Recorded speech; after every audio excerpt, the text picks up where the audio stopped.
David, welcome to India today. Thank I'm you. really curious to know what is the youngest fan Shazam story that you have to share. Who's been the youngest fan who's perhaps come up to you at a store or somewhere out and shared his or her story?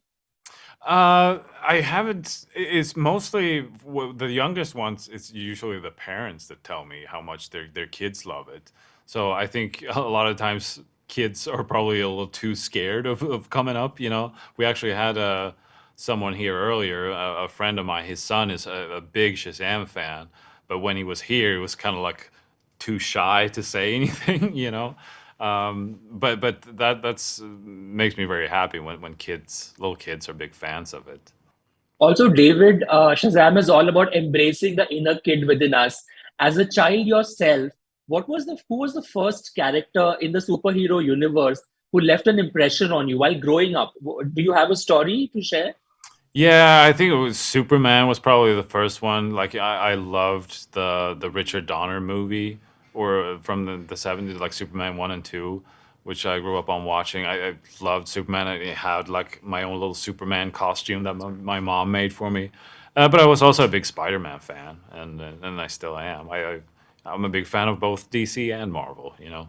Right. And talk to me a bit about how Helen Mirren has been sharing her finger story to the entire world about how she met with an accident on set and she almost hurt her finger while doing a stunt.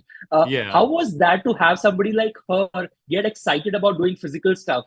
It was amazing. I didn't think that she was going to do that, but she wanted to do her own stunts, and I mean that's even affected sort of how we shot it. Like there's a scene in the movie where Shazam picks her up and holds her above his head, and we put a camera above just so you can see her face because we want people to know that no, that's actually her. That's not a stunt person.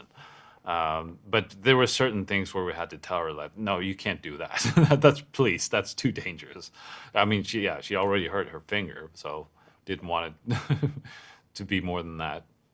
Right. And, in a world where the concept of a multiverse is getting more real as it seems, who do you think Shazam might have been friends with? And who is one superhero that you think he wouldn't want to be friends with if in a parallel universe he could cross over and meet a bunch of cool guys? Well, he is a big fan of Wonder Woman in many ways, so I know he would like to hang out with her.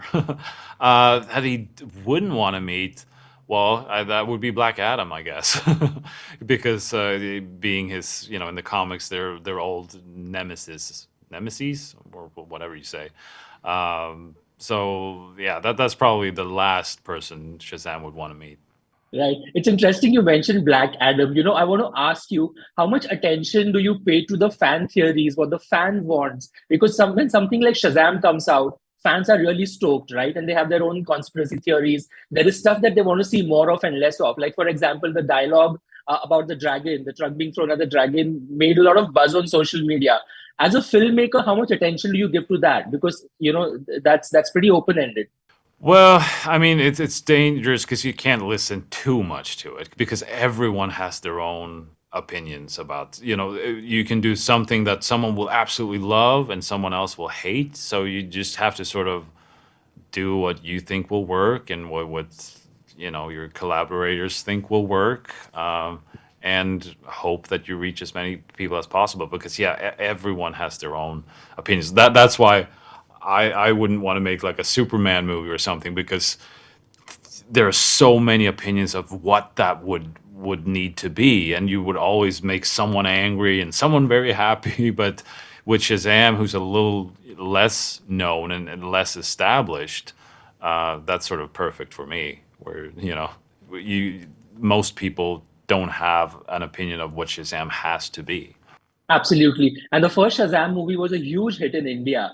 And there's a lot of fan following for Shazam here. We have our own indigenous superheroes in India, a couple of them. And sometimes people draw parallels between this character called Shaktiman, who is an Indian superhero, and Shazam. I'm just curious to know how much are you aware of Indian films, Bollywood, Indian cinema as such? Have you watched any? I'm not super familiar, to be honest. That's sort of a blind spot of mine that I need to see more of. I've seen a little bit, like I saw some horror movie I saw a while ago. I forget what the title of it, But and everyone has been talking about RRR, which Yes. I haven't actually seen that yet, but I have to because what I've seen from it looks amazing. I mean, it seems really cool. No, so that's something I need to watch more of. Well, you never know. And finally, a message for Indian fans who are really stoked for the film and go to theaters and watch it. Have to watch it in the theaters. Why they have to watch it in theaters? Yes. I mean, this movie is much bigger than the first one, and like we got a little bit of a bigger budget, and we got to go, have all these monsters and things. And one thing I'm really happy with in this one is like the sound and the visuals. Like I'm really happy with, especially the third act. With this that thing at the stadium. So it works really well in the theater, and I think if you like the first one, I think you will love this one, definitely. Absolutely. Thank you, David. It's going to be bigger, better, and I'm stoked with my popcorn. I'm going to sit and have a great time at the cinemas. Thank you so much for this chat. Nice. Thank you very much.